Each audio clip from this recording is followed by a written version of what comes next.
You're listening to Uranium Spotlight, brought to you by Purepoint Uranium Group, your exploration partner in the most prolific areas of Canada's Athabasca Basin. With a collaborative investment model on district-scale projects and validation from industry leaders Cameco, Orano, and ISO Energy, Purepoint is investing in Canada's uranium future.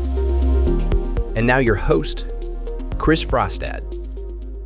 It's Tuesday, October 21st, and this week on Uranium Spotlight, spot price is steady near $80. Utilities rush to secure new fuel supply, global contracting accelerates, and Deep Yellow enters a new chapter in its leadership story. After several weeks of volatility, the uranium market found firmer footing last week.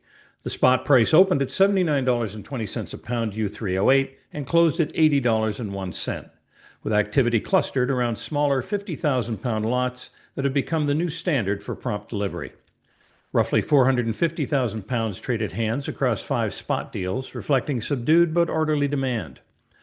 The week began quietly as one U.S. utility tested the market with a short-notice tender for 150,000 pounds. That request temporarily paused other transactions while sellers waited to see how bids would clear. With the tender awarded midweek, trade resumed, but at a slower pace. Financial players, including the major uranium funds, were mostly on the sidelines, adding only modest inflows and reporting no new material purchases. By Friday, sellers trimmed offers slightly to re-engage buyers, and a handful of deals cleared just under $80. While that ended the week on a softer tone, bids remained firm, confirming that any pullback continues to attract willing buyers. In the term market, autumn typically brings a fresh round of activity as utilities work to secure multi-year coverage before the holiday season. Several new requests for proposals, some stretching into the early 2030s, were issued last week, suggesting that fuel buyers remain focused on long-term certainty rather than short-term pricing. For investors, the takeaway is that uranium continues to consolidate near its recent highs, even as weekly volumes fluctuate. The tone of the market remains tight, not tired, signaling that current prices are now being treated as the floor, not the ceiling. If you haven't already, be sure to subscribe to Uranium Spotlight podcast, available on your favorite podcast platform or on Purepoint Uranium's YouTube channel. A surge of nuclear fuel cycle contracting across 4 continents underscored how utilities are moving early to secure supply. Over the past week, at least 4 public agreements were announced, an unusually visible burst in a business that normally unfolds behind closed doors. In the United Kingdom, Urenco, Framatome, and EDF finalized a major contract to provide enrichment services and fabricated fuel for EDF's new Sizewell C reactors. The deal anchors years of planning for Britain's next generation of nuclear capacity and reinforces Europe's push to localize fuel supply chains following the disruption of Russian material. Romania also made headlines as its uranium concentrate processing plant, operated by Nuclear Electra, began shipping nuclear fuel abroad for the first time in the country's history. That breakthrough turns Romania from a closed domestic processor into a regional exporter, one more sign that new participants are entering the global fuel trade. Across the Atlantic, a third shipment of fresh nuclear fuel arrived at Michigan's Palisades reactor, which is preparing to restart later this year under Holtec ownership. The delivery of 68 fuel assemblies, roughly 1/3 of the reactor's core, marks a tangible step towards bringing a previously retired plant back into the grid. Each assembly represents about 7,000 pounds of uranium equivalent, translating into nearly 500,000 pounds of U3O8 for this reload alone. Meanwhile, in China, fuel is now being loaded into one of the country's newest reactors, signaling another increment of demand that will soon shift from construction to consumption. Taken together, these contracts span the full nuclear fuel cycle, from mined uranium to enrichment and final fuel fabrication. What ties them together is timing. Each reflects a conscious decision by utilities to act before availability tightens further.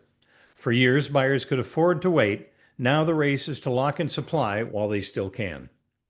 For investors, this wave of contracting is significant. It shows that the mid-cycle squeeze is moving from theory to action. As utilities commit to long-term deals at higher price levels, they validate the economics required to sustain new mining investment. In effect, the market is beginning to bridge the gap between future need and present supply, a stage that historically precedes broader upward repricing of uranium equities. Momentum isn't limited to utilities. Public perception of nuclear power is shifting rapidly, reshaping the political landscape that underpins reactor development. A new national survey released in the United States last week found that nearly 6 in 10 adults now favor building additional nuclear plants, up 16 percentage points since 2020. The shift cuts across party lines.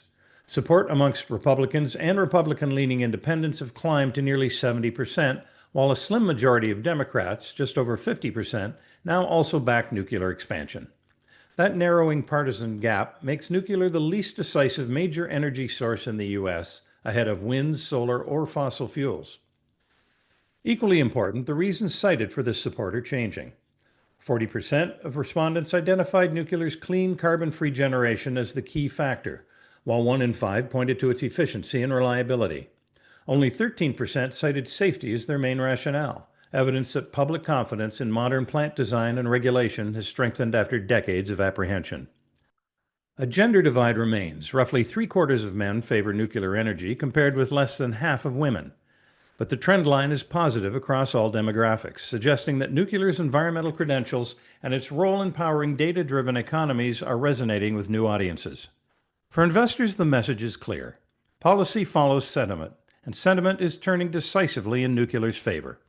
Broader acceptance translates into smoother permitting, easier financing, and a political environment that rewards new build programs rather than restrains them. The so-called nuclear renaissance is no longer theoretical, it's becoming a mainstream consensus. Veteran uranium executive John Borshoff will step down as managing director and CEO of Deep Yellow, marking the close of a career that spans 5 decades in the global uranium industry. Having guided Deep Yellow since 2016, Borshoff transformed the company from a junior explorer into a developer with assets on the threshold of production across multiple jurisdictions. During his tenure, Deep Yellow advanced its flagship Tumas project in Namibia towards a final investment decision, progressed feasibility work at the Mulgar Rock project in Western Australia, and expanded its exploration footprint at Alligator River in the Northern Territory. He also assembled one of the sector's most seasoned management teams, many of whom previously helped build Paladin Energy into a mid-tier producer during the last cycle. Effective October 20th, Borshoff moves into an advisory role through November to ensure a smooth handoff.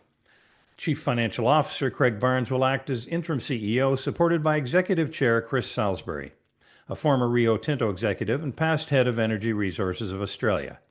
A global search for a permanent successor is already underway. The company emphasized that its growth strategy remains unchallenged, aiming to become a multi-asset, multi-jurisdictional producer supplying the next phase of global reactor demand. For investors, the key takeaway is this: leadership transitions at mature developers often coincide with inflection points. Deep Yellow's move from exploration to construction readiness signals that the company and the broader sector is entering a new stage of execution. Borshoff's legacy of disciplined project building will likely shape that new next generation of producers poised to benefit from sustained uranium scarcity. And that wraps up your Uranium Spotlight coverage for this week. For more news and events from the world of uranium, please tune in next week to Uranium Spotlight. You've been listening to Uranium Spotlight, your weekly podcast dedicated to delivering the latest news and events shaping the uranium fuel market and its critical role in the global energy landscape. Brought to you by Purepoint Uranium Group. Purepoint actively operates a portfolio of advanced uranium projects in the world's richest uranium district and has established partnerships with industry leaders. While our passion for this subject is undeniable, it's essential to clarify that the information presented here is not investment advice. Instead, our goal is to offer an unbiased and comprehensive review of recent events that could impact uranium prices.